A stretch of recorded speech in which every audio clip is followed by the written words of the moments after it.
Hi, and welcome to English-Fabule. Are you learning English? Great. Let's learn English with a very interesting story. Don't forget to subscribe, like, and comment. Let's get started. In October 2025, an important international award was announced. The Nobel Peace Prize for that year went to Maria Corina Machado. She is a brave political leader from Venezuela. Her win was a big surprise for many around the world. President Donald Trump of the United States had worked hard to create peace. He helped achieve a ceasefire agreement between Israel and Hamas in Gaza. This was a big success in diplomacy. Because of this, many people, including President Trump, believed he should receive the prize. However, the Nobel Committee chose Maria Corina Machado. They gave her the award for her long and tireless fight for democracy in Venezuela. She has worked hard to bring freedom to her country, which is facing an authoritarian government. Soon after the announcement, President Trump personally called Machado. He wanted to offer his congratulations for her award. During their conversation, Machado did something unexpected and important. She told President Trump that she accepted the prize in his honor. She added that she believed he truly deserved it for his efforts. This dedication from Machado made the political situation very complex. It connected her important work for democracy in Venezuela with President Trump's peace initiatives. It also put President Trump in a new light. Her words served a clear purpose: to strengthen the relationship between Venezuela's democratic opposition and the U.S. government.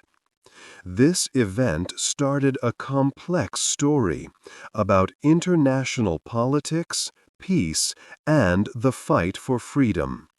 It showed how global events can connect in surprising ways. 2. A woman of courage. Maria Corina Machado is a woman from Venezuela. She is an engineer and is 58 years old. Today, many people see her as the main leader of the opposition in her country. She has fought for a long time to bring democracy to Venezuela. Because of her work, she has faced many dangers. She has been stopped from running for president and has even had to hide for her safety. Threats against her life have made her situation very difficult. Her journey began in 2002. She helped start an organization called Sumate. This group worked for fair elections in Venezuela. Over the years, the country's democracy became weaker. First under Hugo Chavez and then under Nicolás Maduro, the government became more authoritarian. In 2023, Maria Corina Machado won the opposition primary election with many votes. She was supposed to be the candidate to challenge Maduro in the 2024 election, but the government, which controlled the courts, banned her from holding office. They gave reasons that many people did not believe. Despite this ban, Maria Corina Machado did not stop. She continued to campaign for another candidate from the opposition. His name was Edmundo González Urrutia. In July 2024, Maduro's government said it won the election, But many independent observers and opposition groups said that González had won by a lot. This unfair election made Maria Corina Machado go into hiding as she feared for her life. The situation in Venezuela is very hard. The country used to be rich because of its oil. But now, under Maduro's rule, the economy has broken down. There are not enough basic things like food and medicine. More than 7 million Venezuelans have left their country. This is one of the biggest refugee crises in the world. The Nobel Committee saw this difficult situation. The Nobel Committee chose Maria Corina Machado for the Peace Prize because of her strong fight. They recognized her hard work for democratic rights for the people of Venezuela. She has always aimed for a peaceful change from dictatorship to democracy. She showed great courage and kept her promise to resist without violence, even when she faced great personal risk. Her message has always been clear: ballots over bullets. This means using elections and peaceful voting, not guns or fighting, to make changes. She believes in a peaceful way to improve her country. 3. Trump's peace plan. President Donald Trump worked to create peace in the Middle East. He had previously helped make the Abraham Accords, which created new friendships between Israel and some Arab countries. Later, his main focus was a very difficult problem: the conflict between Israel and Hamas in Gaza. After many months of talks, President Trump successfully helped to make a ceasefire agreement. This was a big achievement in solving a long-standing conflict. The Gaza peace plan had many important parts. The first step was the immediate release of all Israeli hostages. This included those who were alive and those who had died. In return, about 2,000 Palestinian prisoners would be freed. 250 of these prisoners were serving life sentences. The agreement also stated that Israeli forces would move back to certain lines inside Gaza. This would allow a lot of humanitarian aid, like food and medicine, to enter Gaza for the people living there. Later parts of the plan looked to the future. They talked about Gaza becoming a demilitarized place, meaning without military groups. A temporary government of Palestinian experts would then manage the area. Finally, with help from many countries, Gaza would be rebuilt. This deal received important support from many nations. These included France, Germany, Italy, Spain, the United Kingdom, and several Arab countries. President Trump also personally promised Hamas leaders that Israel would keep the ceasefire. A special military group led by the United States was put in place to watch over the agreement. This showed how important and solid the deal was. For President Trump and his supporters, this Gaza ceasefire was a major diplomatic success. They strongly believed he should have won the 2025 Nobel Peace Prize for his efforts in bringing peace to such a complex region. The Nobel Prize announcement came just days after this big deal was made. Many felt that President Trump's skill in leading these talks and reaching such a historic agreement made him a clear choice for the prize. Even the Israeli Prime Minister, Benjamin Netanyahu, showed his support by saying Trump deserved the award. 4. A friend from Russia. Russian President Vladimir Putin made a surprising statement about President Donald Trump. Putin spoke at a summit, which is a big meeting, in Dushanbe, Tajikistan. He said that President Trump did a lot to help solve very old problems. Putin especially praised Trump's work on the Gaza ceasefire. This important agreement helped stop the fighting between Israel and Hamas. Putin believed that President Trump truly deserved the Nobel Peace Prize for his peace efforts in the Middle East. This was a surprising moment, as Russia and the United States often have disagreements on world matters. Putin also shared strong criticism of the Nobel Committee, which gives out the prize.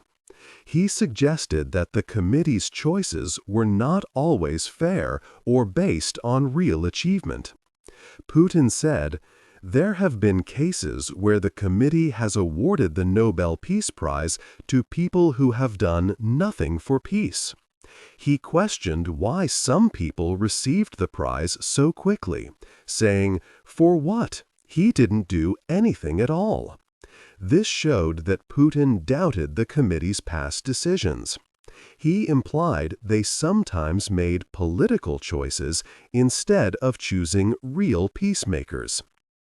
Putin's unexpected support for an American president like Donald Trump was a clever political step. By praising Trump's actions, Putin made Russia seem like it truly wanted global peace. He wanted to show that Russia supported important peace initiatives around the world, especially when they involved complex issues like the Middle East conflict. At the same time, he used this chance to make Western institutions, such as the Nobel Committee, seem biased. He suggested they made choices for political reasons, not just for promoting peace. This helped Putin to appear reasonable and thoughtful on the world stage. It also allowed him to question the fairness of Western organizations. This unique situation highlighted the complex connections between different countries and their leaders in the world of politics. 5. Pressure on Venezuela. The United States government under President Donald Trump put a lot of pressure on Venezuela. This tough policy had a clear goal: to push the government of President Nicolas Maduro to change or step down. The U.S. used strong actions that affected Venezuela's economy and also showed military power in the nearby sea. First, the U.S. used many economic sanctions to hurt Venezuela's finances. The Trump administration took away special permissions for companies like Chevron to buy oil from Venezuela.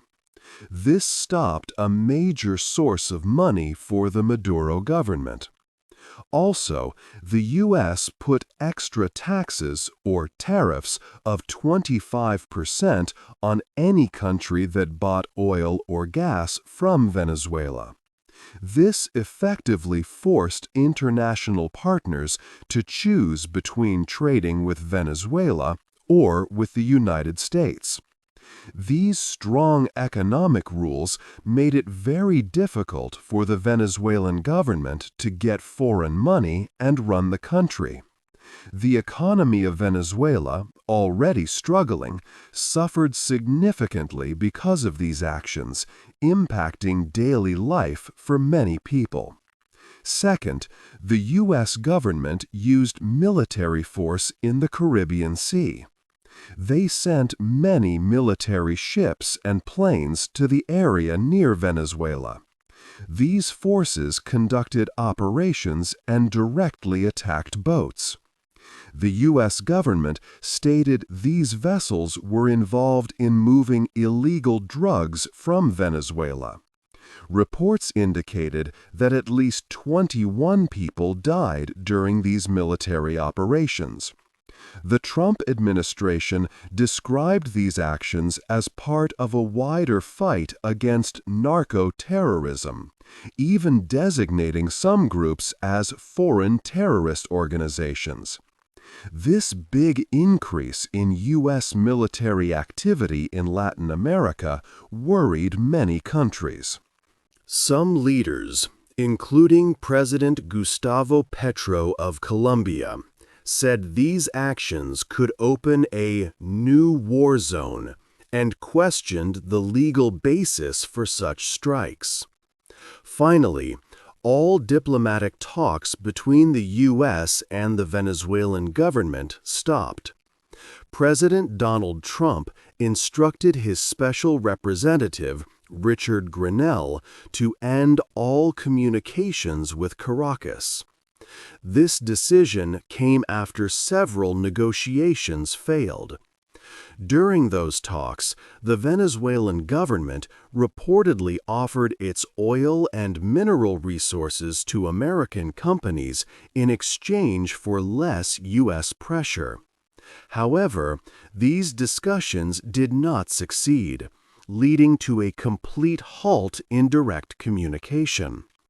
This breakdown made many international partners and U.S. allies very nervous.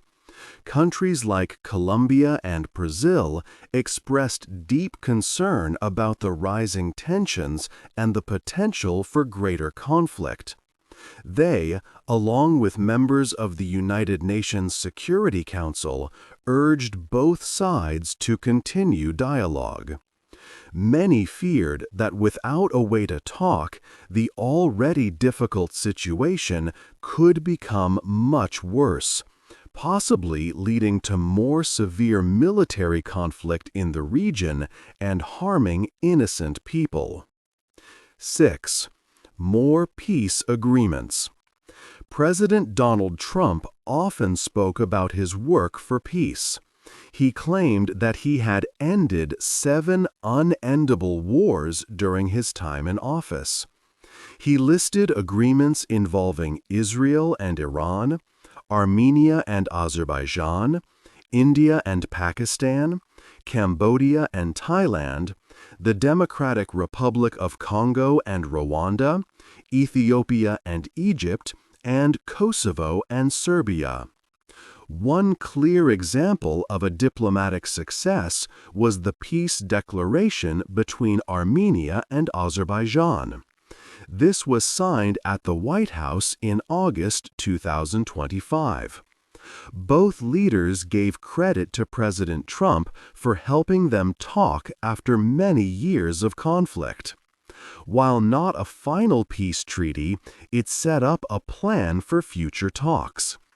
President Trump also played a role in reducing tensions between Israel and Iran. After Israel attacked some Iranian nuclear sites, President Trump ordered U.S. strikes on Iranian facilities and asked both sides to stop fighting. However, many people debated if these were truly ended wars. Some foreign policy experts noted that certain agreements were already being developed before President Trump got involved. Other deals were seen as temporary ceasefires, not lasting peace settlements. Critics also pointed to ongoing conflicts, such as the one in Ukraine, and the recent Gaza ceasefire, where, despite strong efforts, a lasting peace was still not clear. They argued that declaring victory too soon did not reflect the difficult, long-term nature of resolving true conflicts. Despite these debates, the Abraham Accords stood out as President Trump's most important and lasting diplomatic achievement. These accords created normal diplomatic relations between Israel and several Arab countries: the United Arab Emirates, Bahrain, Morocco, and Sudan. The agreements brought many benefits. Trade between Israel and its new partners grew by 173% between 2021 and 2024. This was helped by almost 50 government agreements in areas like technology and farming. The Abraham Accords also improved security. Countries shared information and did military exercises together to face shared threats. These accords showed that Arab nations and Israel could build peace without first solving all parts of the Israeli-Palestinian conflict. This opened new ways for future peace talks. While the claim of ending 7 wars caused much discussion, the Abraham Accords are widely recognized as a major step forward for peace in the Middle East. 7. What did people say? After the Nobel Peace Prize news, many people around the world shared their thoughts. Different countries and news channels had various opinions about Maria Corina Machado winning and President Trump's actions. In Europe, leaders spoke carefully. Countries like France, Germany, and the United Kingdom noted President Trump's success with the Gaza peace deal. But they also worried about the U.S. sending military ships to the Caribbean Sea. These leaders said that the U.S. and Venezuela should talk, not fight. The European Union also said they believed Edmundo González was the true winner of Venezuela's election, supporting the opposition. Latin American countries were more critical of U.S. military actions. The president of Colombia, Gustavo Petro, said that the U.S. was creating a new war zone. Many countries in the region feared more U.S. involvement, remembering old times when the U.S. had sent troops. They preferred talking to solve problems, even while understanding Venezuela's difficult situation.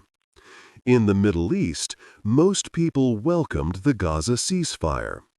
Israeli Prime Minister Benjamin Netanyahu even shared a picture of President Trump with a Nobel Prize, saying he deserves it. Other Arab leaders also praised the agreement. However, some groups in Palestine were still unsure about the long-term future. American news channels reported the story in very different ways. Conservative news, like Fox News, highlighted President Trump's peace efforts. They showed Machado dedicating her award to Trump as proof of his success. They also noted Russian President Putin's support for Trump getting the Nobel. Liberal news, however, questioned Trump's claims of ending many wars. They pointed to ongoing conflicts and worried about military actions in the Caribbean.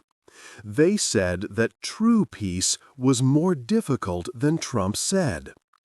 International news outlets generally saw Trump's Gaza deal as a success, but they also shared concerns about rising tensions.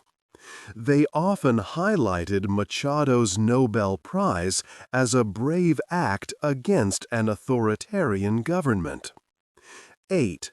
The future of peace. This story has shown a complex picture of world politics and the idea of peace.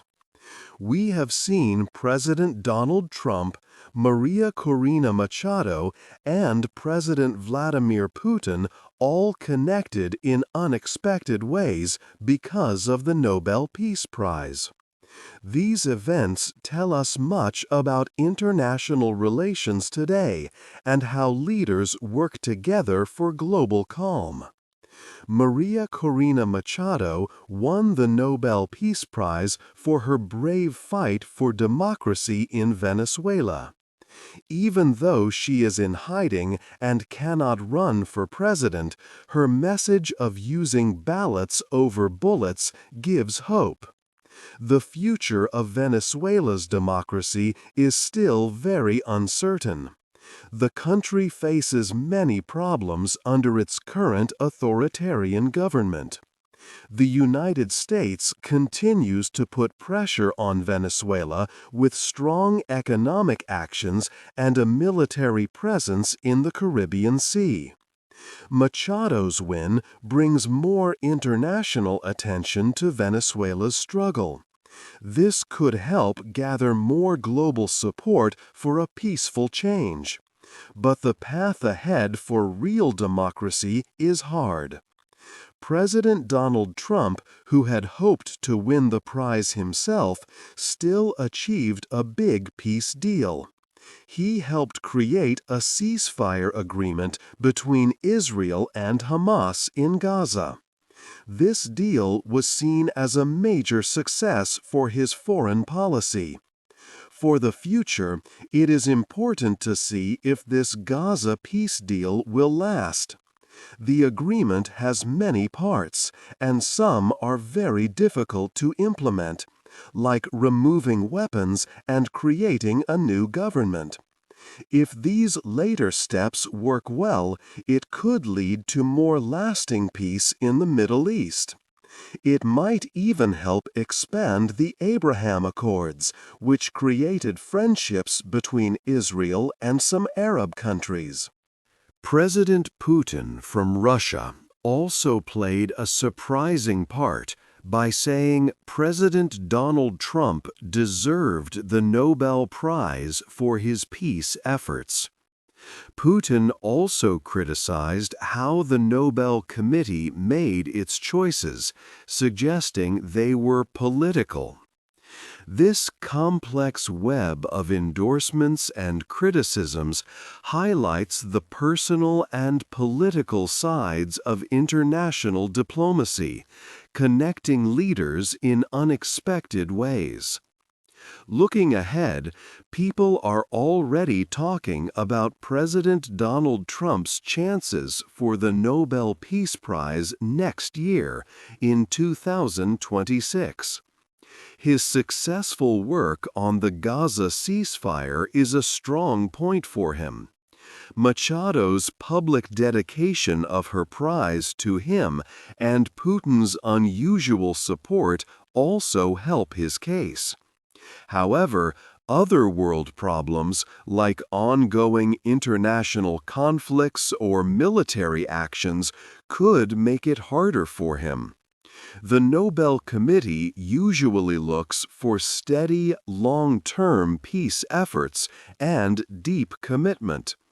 The coming year will be key to showing if the Gaza deal truly brings lasting peace and if Venezuela can find a path to real democracy.